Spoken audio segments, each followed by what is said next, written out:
सबसे पहले हम जो शुरुआत करते हैं, गुरुकुल बैच में स्वागत है सबसे पहले, और एक एक करके हम पूरा करिकुलम को समझते जाएंगे, क्या हमारा करिकुलम है और कैसे हमें उसे लेके चलना है। क्लियर है? तो चलिए शुरुआत करते हैं हम लोग। और गुरुकुल में जो सबसे इंपॉर्टेंट सेगमेंट है आप लोगों के लिए, वो जानना आप लोगों के लिए बड़ा ज़रूरी है। जब हम गुरुकुल की बात करते हैं तो हमारे कुछ फैक्टर्स हैं, उनको आप लिखते जाएं और समझते जाएं। तो गुरुकुल में आप सभी का बहुत बहुत स्वागत है। गुरुकुल का जो बेसिक थीम है उसको एब्जॉर्व करने की कोशिश करो कि गुरुकुल की हमारी थीम क्या है। गुरुकुल बेसिकली, अगर मैं बात करूं टीचिंग, जिसके लिए सभी इंडस्ट्री में जाने जाते हैं, ढेर सारी कोचिंग्स हैं। टीचिंग के बारे में तो आप लोग जानते होंगे, टीचिंग हमारा एक इम्पॉर्टेंट पार्ट है, हम उसके ऊपर फोकस करते हैं। ये हमारे पढ़ने लिखने की बात को करता है। लेकिन गुरुकुल जो है वो मेरे पूरे एक्सपीरियंस का निचोड़ है, जो एनएलपी का एक्सपीरियंस है, neuro linguistic programming. Right, neuro linguistic programming क्या होती है? हम सभी अगर हम बात करें तो सबसे पावरफुल हमारा सेगमेंट होता है हमारी मेमोरी, हमारा ब्रेन। ये ब्रेन बहुत पावरफुल है, बहुत पावरफुल, दुनिया की सबसे सोफिस्टिकेटेड मशीन की तरह है ये। तो ब्रेन जो होता है वो कई तरीके से काम करता है। आप में से किसी भी आप कोचिंग में चले जाओ, हजारों की संख्या में बच्चे पढ़ रहे हैं, तो जनरली जब बच्चे पढ़ रहे होते हैं तो टीचर एक खड़ा होकर पढ़ा रहा होता है, ठीक है, और ढेर सारे बच्चे उसके सामने, ये स्टूडेंट्स सामने बैठे होते हैं, ऐसे ही होता है, और वो लगभग एक समान सभी को पढ़ा रहा होता है। लेकिन उसमें केवल कुछ बच्चे ही, और यूपीएससी की बात करें तो 0.01% बच्चे ही क्यों सक्सेस होते हैं, ये समझना बड़ा जरूरी है। यही गुरुकुल की मैथमेटिक्स है, यही गुरुकुल की सबसे इंपॉर्टेंट मैथमेटिक्स है कि इतने कम बच्चे ही क्यों सक्सेस होते हैं, जबकि टीचर ने सभी को बराबर से पढ़ाया। एक एक स्टेप, जो मेरी ओरिएंटेशन क्लासेस की गहराई में जितना समझते जाओगे, तुम्हें एक नया पैराडाइम मिलेगा कि एक्चुअली पढ़ने पढ़ाने की क्या परंपरा गुरुकुल में लाई गई है और क्या चीज है जो आपको सबसे ज्यादा जरूरत है। तो मेरा पहला क्वेश्चन है कि जब मान लो किसी क्लास में 5000 बच्चे बैठे हैं, किसी में 100 बच्चे बैठे हैं, किसी में 400 बच्चे बैठे हैं, तो क्वेश्चन मेरा ये निकल कर आ रहा है कि इतना कम सक्सेस रेशियो क्यों? क्या टीचर ने सबको अलग अलग पढ़ाया? नहीं। तो इसका जो दूसरा सेगमेंट निकल कर आ रहा है, एक जो हमारे लिए सबसे इंपॉर्टेंट है, वो ये कि स्टूडेंट की रिक्वायरमेंट अलग अलग है। आप में से सभी लोग अलग अलग बैकग्राउंड से आए होंगे, राइट? कोई ग्रामीण बैकग्राउंड से, शहरी, कोई इंग्लिश मीडियम से पढ़ के आया, कोई हिंदी मीडियम से पढ़ के आया, किसी एकदम फ्रेशर है, कोई अभी ग्रेजुएशन कर रहा है, कोई ग्रेजुएशन कर चुका है। इसका मतलब है कि हर स्टूडेंट का अपना एक स्तर अलग अलग है, उसका एक जो डायमेंशन है वो बिल्कुल अलग अलग है। ये उनकी ग्रैस्पिंग पावर, किस चीज को? ग्रैस्पिंग पावर को अलग अलग करता है। इसको बहुत ध्यान से समझते जाना, यानी समझ के हिसाब से अलग अलग चीजें होती हैं। अच्छा, यूपीएससी में क्या होता है, एक तरह से ये पंचतत्व एक अपने साथ जोड़े हुए हैं, ठीक है। ये हर सब्जेक्ट के बारे में बात करता है। आप साइंस वाले हो फिर भी हिस्ट्री पढ़नी है, आर्ट्स के सब्जेक्ट पढ़ने हैं। आप आर्ट्स वाले हो, साइंस पढ़ना पड़ेगा, मैथ्स पढ़ना पड़ेगा, इंग्लिश पढ़ना पड़ेगा। आपको ऐसे सब्जेक्ट जो आपने कभी ह्यूमैनिटी में नहीं पढ़ा, लेकिन आपको ह्यूमैनिटी के बारे में पढ़ना पड़ेगा, ग्रेजुएशन लेवल पे पढ़ना पड़ेगा। यानी ये आपको हरफन मौला जिसे कहते हैं, यानी हर विद्या से आपसे परिचित कराना चाहते हैं कि आपको हर चीज़ के बारे में पता होना चाहिए। अब इतना कुछ अगर हो रहा है तो स्टूडेंट, हम एजुकेशन सिस्टम में, जैसे अगर आपने देखा होगा 10th के बाद हम साइंस साइड से हैं, तो हमें फिर आर्ट के सब्जेक्ट से कोई लेना देना नहीं रह जाता, छूट जाता है वो। ह्यूमैनिटीज से हैं तो हमें साइंस से कोई लेना देना, मैथ से कोई लेना देना नहीं, हम अपने सिर्फ स्ट्रीम में चलते हैं। अचानक से क्या होता है कि हम अपने नदी नाले से निकल के हम एक बड़े समुद्र में आ जाते हैं और हमें हर सब्जेक्ट से परिचय होना पड़ता है। अच्छा, हमें ये बात पता थी कि भाई हमारा इंटरेस्ट साइंस में है, तो इसलिए हमने आर्ट्स नहीं लिया था और हमने उसको छोड़ दिया था कि हम हिस्ट्री ज्योग्राफी नहीं रट सकते, हमारा तो मन मैथ्स फिजिक्स में लगता है, बायो में लगता है, कुछ ऐसा ही होता है। आर्ट्स वाले को साइंस नहीं समझ में आ रही थी, इसने सब कुछ छोड़ दिया और वो दूसरे डायमेंशन में आ गया। लेकिन जैसे ही आप यूपीएससी में पहुंचे, आपको सभी सब्जेक्ट से परिचित होना है। अब यहीं पर एक बहुत बड़ी प्रॉब्लम आ जाती है, जहां पर हमें ये फेलियर के बारे में पता चलता है। अब आपका साइंस में इंटरेस्ट है लेकिन ह्यूमैनिटीज में इंटरेस्ट नहीं है। ये वर्ड इंटरेस्ट जो है वो बहुत इंपॉर्टेंट होता है, इंटरेस्ट, क्योंकि ये जब जग जाता है तो फिर वो चीज हमारी हो जाती है। तो हमारा इंटरेस्ट नहीं है, आर्ट वाले को साइंस में इंटरेस्ट नहीं है। अब अचानक से यहाँ पे सबसे परिचय होना पड़ा और सभी सब्जेक्ट्स में आपको अपना क्या करना है, बेस्ट परफॉर्म करना है, क्योंकि ये ऑल इंडिया लेवल पे कंपटीशन है। बहुत कम लोग सेलेक्ट हो रहे हैं, 700-800 लोग हर साल निकल रहे हैं, उसमें भी 100 लोगों को आईएएस मिल रहा है। तो इसका मतलब है कंपटीशन का लेवल बहुत ज्यादा, यानी आप जब तक सर्वोत्तम नहीं होंगे, यहां पे क्या होता है, best out of the best, इसमें बेस्ट में भी बेस्ट अगर आप नहीं होंगे, बेस्ट तो वो हो गए जो आईएएस बने। पूरे देश में 13 लाख लोगों ने फॉर्म भरा, 11 लाख लोग एग्जाम देने गए, उसमें से 800 लोग आईएएस मतलब यूपीएससी के लिए सेलेक्ट हुए। उसमें भी जो बेस्ट है वो कौन है, जो आईएएस बना। उसमें भी बेस्ट कौन है, जिसको अपना मनचाहा कैडर मिल गया, जोन मिल गया, सर्विस मिल गई। तो वो ऐसे मुश्किल से हार्डली 25-30 लोग होते हैं। अब ये सर्विस तुमसे सिर्फ सिलेक्शन नहीं कह रही है, कह रही है सिलेक्शन के बाद बेस्ट, बेस्ट के अंदर बेस्ट, तब जाकर तुम्हें थ्रू आउट लाइफ अपनी मनचाही सर्विस यहां मिल पाती है। तो ये जो चीज ये बताता है कि इंटरेस्ट हमें डेवलप करना बहुत जरूरी। और अच्छा, हम बहुत पैराडॉक्स नेचर के हैं, हम बिल्कुल अलग अलग नेचर, अलग अलग बैकग्राउंड से होकर आए।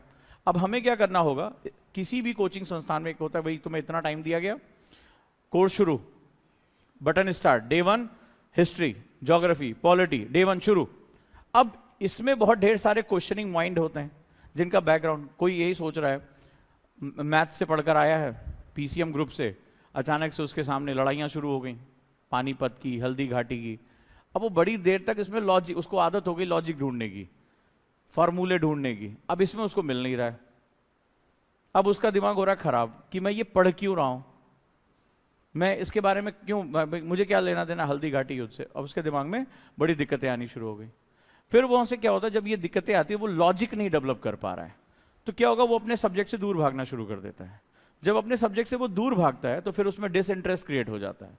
और एक बार तुम्हारा किसी सब्जेक्ट में डिसइंटरेस्ट क्रिएट हो गया तो फिर वो सब्जेक्ट तुम्हारा नहीं हो सकता, वो तुम्हारा सब्जेक्ट नहीं हो सकता। फिर तो तुम उससे भागोगे, फिर सोचोगे अच्छा ये किसी तरह से खत्म हो जाए, दूसरा वाला सब्जेक्ट जब शुरू होगा तो उसमें हम अच्छा करेंगे, फिर दूसरा बीत जाता है, फिर तीसरे में अच्छा करेंगे, चौथे में अच्छा करेंगे, और कुल मिलाकर धीरे धीरे खेल खत्म, पैसा हजम। तो फर्स्ट इंप्रिंट हमारा खराब हो जाता है। टीचर तो बेस्ट अपना पढ़ा रहा है, वो कोई दिक्कत नहीं, लेकिन एग्जाम किसको देना है, टीचर को एग्जाम देना है, स्टूडेंट को देना है, प्रेशर किसको डील करना है, हम तो पढ़ा के चले गए, किसको नोट्स बनाने हैं, आंसर राइटिंग किसको करनी है। अब यहीं पर वो असली खेल शुरू होता है जो तुम्हें समझना पड़ेगा। यानी ये पूरी लड़ाई इस इंडिविजुअल की है, ये तुम्हारी लड़ाई है, ठीक है, ये तुम्हारी लड़ाई है। अब तुम्हारे इस जो ब्रेन है ऊपर, मैं इसको ब्रेन नाम दे दिया, ये जो ऊपर ब्रेन है ये बड़ा खतरनाक है। अब इसको सबसे पहले क्या करना है कि मैं यूपीएससी कर क्यों रहा हूं, सोच तो लिया कि मुझे आईएएस बनना है, लेकिन इस सब्जेक्ट को क्यों पढ़ रहा हूं। आईएएस कोई सब्जेक्ट नहीं है ना, सब्जेक्ट कौन से हैं, history, geography, polity, IR, science, economy, ये सब मेरे सब्जेक्ट है। हमने तो, आप में से किसी ने कहा, आपने सबने कहा मुझे आईएएस बनना है, सबने ये डिसाइड किया था ना, मुझे आईएएस बनना है। लेकिन अब यहां पे क्या हुआ, अब यूपीएससी में जो सब्जेक्ट्स आए वो आपको कैसे डील करने हैं आपको नहीं पता। दूसरा, ये एज ऐसी है जहां दुनिया भर की सारी चीजें आपके साथ होती हैं। रिलेशनशिप में आप पढ़ रहे हैं, टेंशन आपको, स्ट्रेस आपको, करियर आपको, शादी ब्याह का प्रेशर आपको, सारे प्रेशर इसी समय आने हैं। ये भी बड़ा मजेदार है। अब ये सारा कुछ कहां चल रहा है, इस दिमाग के अंदर, और इससे मुझे क्या चाहिए, सब कुछ छोड़ के तुम्हें यूपीएससी के ढेर सारे सब्जेक्ट भरने। अब ये सारी लड़ाई इधर ही चल रही है, 250 ग्राम के अंदर सारी लड़ाई इसी में चल रही है, ठीक है। घर परिवार वालों से दूर हो गए, गुरुकुल चले आए, किसी का ब्रेकअप हो गया, किसी के साथ कुछ हो गया, किसी के साथ कुछ हो गया, सारी कहानियां चल रही हैं। यार दोस्त छूट गए, किसी को वीडियो गेम खेलने के आदि, एक लड़का आया था यहाँ पे, उसको वीडियो गेम का एडिक्शन था, भाग गया 2 दिन के अंदर, हॉस्टल से भाग गया। उसके पेरेंट्स से मैंने कहा था सोच समझ के भेजना, बोले नहीं नहीं यार रह लेगा, वैसा वैसा। 2 दिन वो वीडियो गेम के बिना नहीं रह पाया। जब उसने करिकुलम यहाँ का देखा, यार ये तो सोने का खाली टाइम दे रहे हैं, तो उसकी हालत खराब हो गई। तो ये क्या, ये सब किसके साथ हो रहा है, हमारे साथ हो रहा है। अब यहां जो काम किया जाना है वो टीचर के ऊपर काम नहीं किया जाना है, यहां स्टूडेंट के ऊपर काम किया जाना है। तो स्टूडेंट जो होता है उसको बनाने और बिगाड़ने वाला जो वर्ड होता है वो होता है हैबिट। क्या होता है, हैबिट, यानी आदतें। जैसा मैंने स्प्रिंग थ्योरी में बताया था, ये समझते जाना क्या चीज है। और गुरुकुल में 2 टीमें एक साथ काम करेंगी तुम्हारे ऊपर, तो तुम्हें अपने आप को ढील देनी पड़ेगी, तुम्हें अपने आप को छोड़ना पड़ेगा। अब ये आदतें जो होती हैं, हमारा दिमाग जो है ना, ये अच्छी और बुरी आदतों को नहीं पहचानता, वो सिर्फ आदत को पहचानता है। आदत क्या होती है, आदत होता है किसी भी काम को रेगुलर इंटरवल पे बार बार किया जाए, और उससे क्या होगा, उससे हमारे दिमाग को उसका एक न्यूरल पैटर्न पता चल जाता है, वही हैबिट्स कहलाती हैं। किसी भी काम को, जैसे किसी को सिगरेट पीने की आदत है तो वो आदत है, उसकी बॉडी और उसके माइंड को क्या होता है, उसकी तलब होती है। किसी को चाय पीने की आदत है, उसकी तलब हो जाती है, तो वो क्या होता है, उसको चाय चाहिए होता है, या किसी को कॉफ़ी पीना है, ठीक है, हर चीज़ की एक आदत हो जाती है। किसी को फ़ोन की एडिक्शन हो गई, थोड़ी देर पे भी नोटिफिकेशन ना बजे, अभी देखो परेशान हो जाएगा, कहीं ऑफ तो नहीं कर दिया, बैटरी तो नहीं खत्म हो गई, ऐसा दिल धड़कने लगता है। किसी का फ़ोन छूट जाए, आदत है हाथ में हमेशा फ़ोन रखने की, तुम देखो उसका फ़ोन छूट जाता है तो उसकी कैसी तड़प हो जाती है, क्या जैसे किडनी विडनी छूट गई हो, हार्ट वार्ट छूट गया उसका, ये हालत हो जाती है। तो बहुत सी अजीबोगरीब चीज़ें होती हैं, हैबिट्स। अब ये आदतें जो होती हैं, गुड और बैड, दिमाग इन दोनों को डिस्टिंग्विश नहीं कर सकता। हम जो कुछ भी बनते हैं अपनी आदतों की वजह से बनते हैं, जो कुछ भी हम हैं या जो कुछ भी हम होंगे वो सिर्फ हम चूज करते हैं, और इससे ज्यादा कुछ नहीं है। हेल्थ हो गया, आध्यात्म हो गया, जीवन शैली हो गई, पढ़ना लिखना, पास फेल। आप इससे पहले किसी ना किसी कंपटीशन के साथ जुड़ चुके होंगे पक्का, आपने कुछ ना कुछ तैयारी जरूर की होगी। और अगर आप फेल हुए तो मैंने आपसे कहा था एनालिसिस करने के लिए, तो अगर आप वो एनालिसिस नहीं कर पाए हैं तो आपने, अगर आप उसको एनालिसिस करेंगे, आप पाएंगे कि उस समय जब आपको पढ़ने का टाइम था, जब आपको पता था आपको फलाना कंपटीशन देना है, आपने कुछ और चूज किया, हाँ या ना? कभी याद करके देखिए, चाहे ग्रेजुएशन का एग्जाम हो, 12th का एग्जाम हो, कोई कंपटीशन हो, आपने क्या चूज किया? एक दूसरी चीज चूज की, और नतीजा क्या रहा?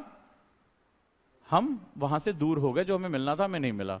तो ऐसा क्या लग रहा है कि यहां आने के बाद वो चीज बदल जाएगी? नहीं, वो क्योंकि आपके अंदर है, वो आपके अंदर है। जो गलती आपने वहां की है वो गलती आप यहां भी करोगे। उस समय भी आपने कोई ट्यूशन ज्वाइन किया था, याद करिए, कभी आप ट्यूशन गए नहीं, कभी आपने रिवीजन किया नहीं, तो यहां पर भी आप एक संस्था के साथ जुड़े हो, तो अगर वो आदतें आपके अंदर रह गई तो फिर जगह बदल देने से, टीचर बदल देने से और कोचिंग बदल देने से वो कुछ नहीं होगा। ये बात हमें पता है। आप, कई बच्चे ऐसे हैं जो 2-3 कोचिंगें ज्वाइन कर लेते हैं, कुछ नहीं होता उनका, क्योंकि प्रॉब्लम यहां पर है इसकी प्रोग्रामिंग में। जब तक आप इसे नहीं चेंज करोगे तब तक काम नहीं होगा। मान लो जैसे मैंने क्या किया, प्रोग्राम लिखा, मैंने कुछ टाइप किया, टाइपिंग में एरर है, मैंने प्रिंट दिया, एक बार एचपी का प्रिंटर यूज किया, तो प्रिंट में वो गलती आएगी कि नहीं आएगी? मैं गुस्सा गया, मैं दूसरी कंपनी का प्रिंटर उठा लाया, फिर मैंने प्रिंट दिया, अब गलती आएगी कि नहीं आएगी? फिर मैं तीसरा प्रिंटर उठा लाया, मैंने कहा बहुत महंगा वाला कैनन का प्रिंटर यूज करेंगे, तो हमने उससे प्रिंट दिया, अब गलती आएगी कि नहीं आएगी? प्रॉब्लम कहां है? प्रॉब्लम टाइपिंग एरर में है, प्रॉब्लम प्रिंटर में नहीं है। सो हम एक्सटर्नल वर्ल्ड को देखने के आदी हैं। हम ये चुनते हैं कि कोचिंग कौन सी अच्छी है, टीचर कौन सा अच्छा है, करिकुलम कहाँ अच्छा है, लेकिन वो उस करिकुलम में मुझे कितना चेंज किया जाएगा, दैट इज वेरी इंपॉर्टेंट। हम यहां पर उसी के बारे में बात करें। तो गुरुकुल क्या है? गुरुकुल की 3-4 टीमें अलग अलग काम करेंगे। गुरुकुल में जो सबसे इंपॉर्टेंट है वो करिकुलम बहुत इंपॉर्टेंट है, ठीक है। गुरुकुल एक ऐसा एटमॉस्फेयर है जो आपको बदलने के लिए बनाया गया है। अब जरा देखते हैं वो चीज क्या हो सकती है।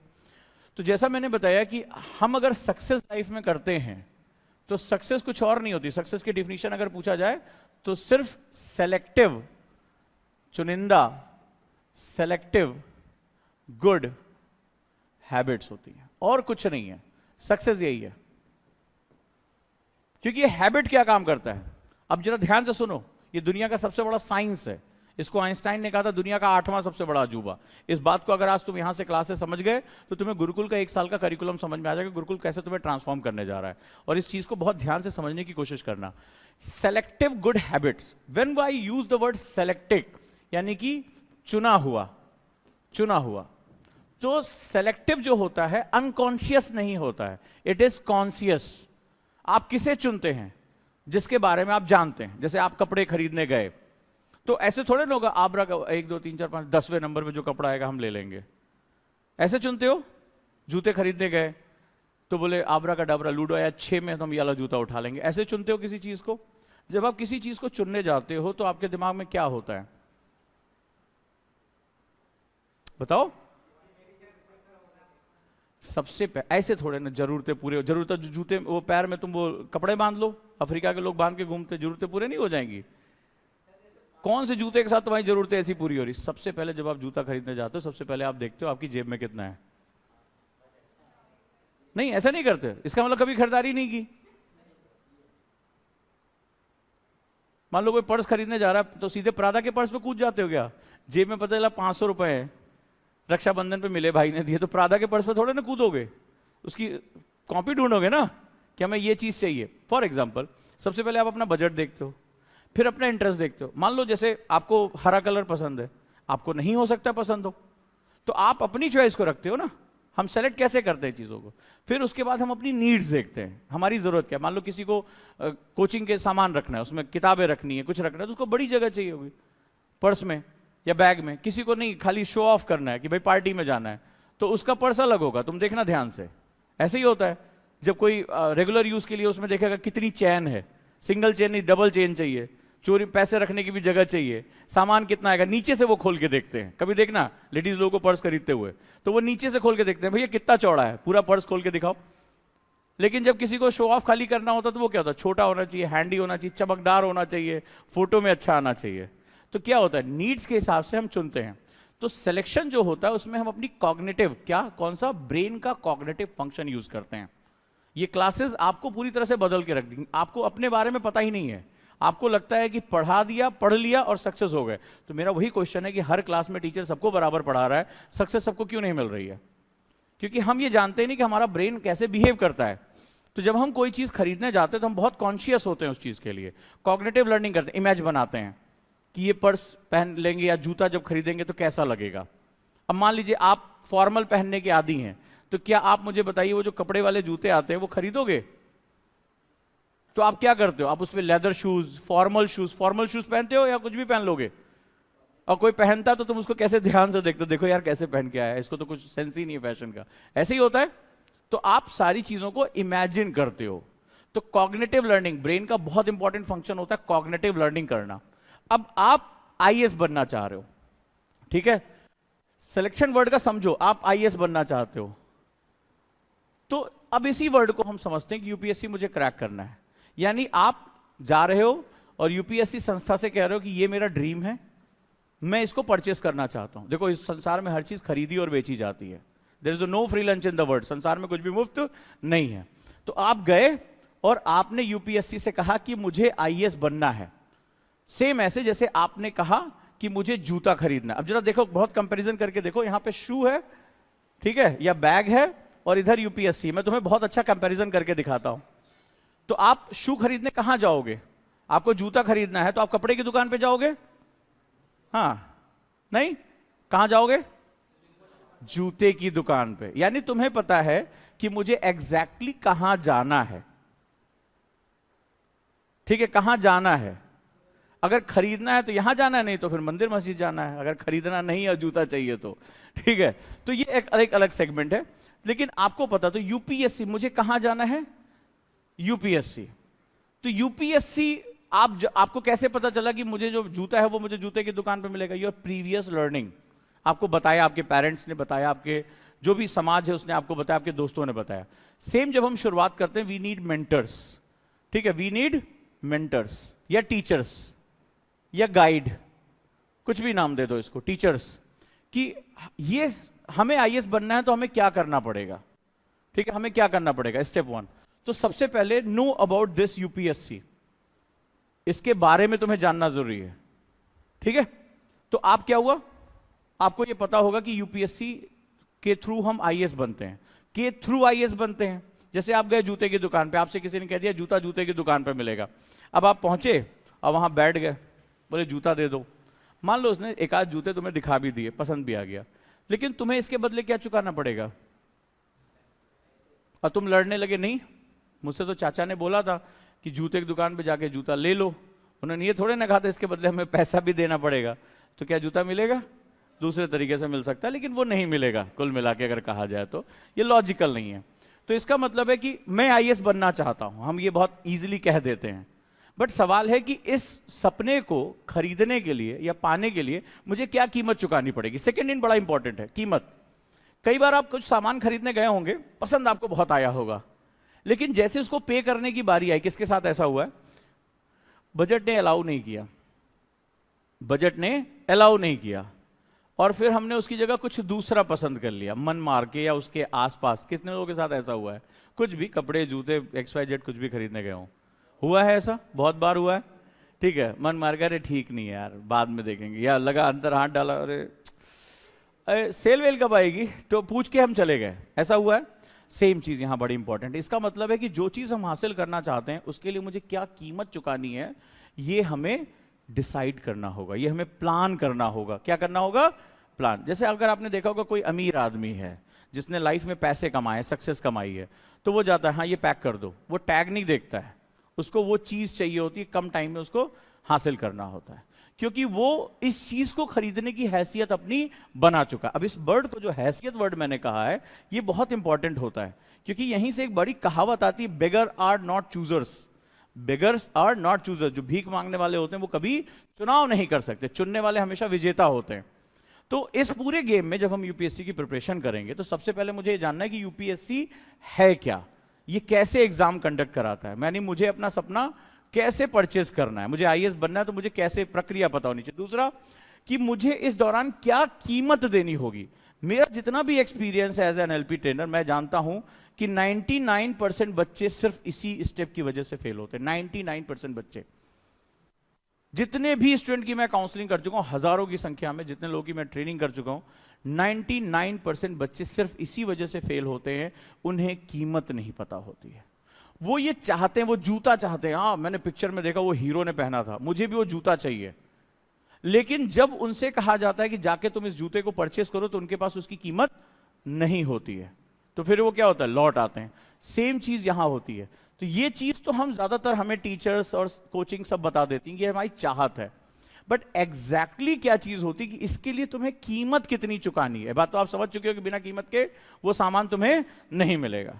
आपको फर्स्ट कॉपी लेनी है, ओरिजिनल प्राडा लेना है, क्या लेना है आपको, कौन सी गुची का बैग चाहिए, क्या चाहिए, तो वो चीज तुम्हें तभी मिलेगी जब तुम उसको क्या कर सकते हो, कीमत चुका सकते हो।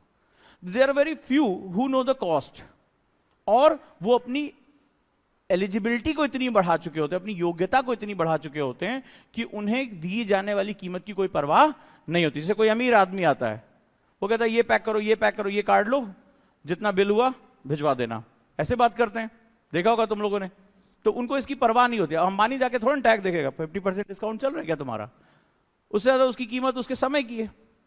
उसको जो चीज चाहिए उसको मिल जाएगी, क्योंकि उसने अपनी एबिलिटी को क्या कर लिया, बढ़ा लिया है। तो सेम चीज यहां है कि इस पूरी प्रक्रिया में तुम्हें यह पता होना चाहिए कीमत क्या होगी, और इसमें जो कीमत है वो तुम हो। और जब मैं तुम्हारी बात करता हूं, इट्स यू, सो वो तुम्हारी हैबिट्स हैं, वो तुम्हारी हैबिट्स हैं। क्योंकि कीमत कैसे आती है, मान लो आपको 10,000 का जूता खरीदना है, अंदाजा लगाओ, एक 10,000 का महंगा जूता खरीदना है, तो 10,000 तुम्हें पता चल गया इसकी कीमत 10,000 है। अब 10,000 को पाने के लिए तुम क्या करोगे, नौकरी करोगे, काम करोगे, ट्यूशन पढ़ाओगे, सेविंग्स करोगे, ऐसे ही तो करोगे। बड़े ध्यान से इस गूढ़ रहस्य को समझ लेना। जब मैं ये बात कह रहा हूं कि 99% बच्चे सिर्फ इसी स्टेप की वजह से फेल हो जाते हैं, उन्हें कॉस्ट नहीं पता होती कि कॉस्ट क्या चुकानी है हमें। अभी आजकल रील्स के माध्यम से लोग पढ़ाई कर रहे हैं, शॉर्ट्स के माध्यम से, वो फलनवा टीचर बहुत सस्ता पढ़ा रहा है। अब फलनवा टीचर बहुत सस्ता पढ़ा रहा है, ठीक है, उसका इतिहास उठा के देखो, वो इससे पहले लोको पायलट, इससे पहले वनडे एग्जाम के लिए पढ़ाते थे, अचानक से बूम हुआ और आईएएस पढ़ाने लगे। फॉर एग्जाम्पल मैं बात कर रहा हूं। तो तुमने ये कैसे सोच लिया कि एक वनडे एग्जाम और यूपीएससी दोनों बराबर है? यानी आपके गली मोहल्ले में जो सोमवार बाजार लगती है, उसमें जो जूते बिकते हैं सड़क किनारे, जो first, second, third, fourth copy होते हैं, और एक ओरिजिनल जो ब्रांडेड चीज है, दोनों को आपने क्या कर दिया, बराबर कर दिया। तो आपने देखा एकदम उसी तरह का काले रंग का जूता आपने 100 रुपए में अपने यहां मंगल बाजार में खरीदा है, अब फिर देखे और मॉल में गए, बोले वो बड़ा अच्छा, अरे 100 रुपए में मिलता है, गए तो क्या करें, भगा देगा, चले यहां से निकल। तो सेम चीज हमारे साथ भी हो रही है कि कीमत हमें पता चल गई, और अब उस कीमत को एक्वायर करना है, कीमत चुकानी पड़ती है, तो चुकाने के लिए हम क्या करते हैं, उसको एक्वायर करते हैं। अब इस साइंस में पहुंच जाओ, ये साइंस तुम समझ गए, गुरुकुल तुम्हारा एक साल बहुत अच्छा निकलने वाला है। क्योंकि हम सपने को चाहते हैं। चाहत क्या होती है, what is the meaning of चाहत? चाहत क्या होती है? ज्यादातर बच्चे इसी वजह से फेल हो जाते हैं। जैसे वो कहते हैं मैं आईएएस बनने की चाहत रखता हूं, मैं आईएएस बनना चाहता हूं, आईपीएस बनना चाहता हूं, मां बाप के सपने को पूरा करना चाहता हूं, मैं पावरफुल बनना चाहता हूं, देश की सेवा करना, यही सारे वर्ड सुने होंगे तुमने भी।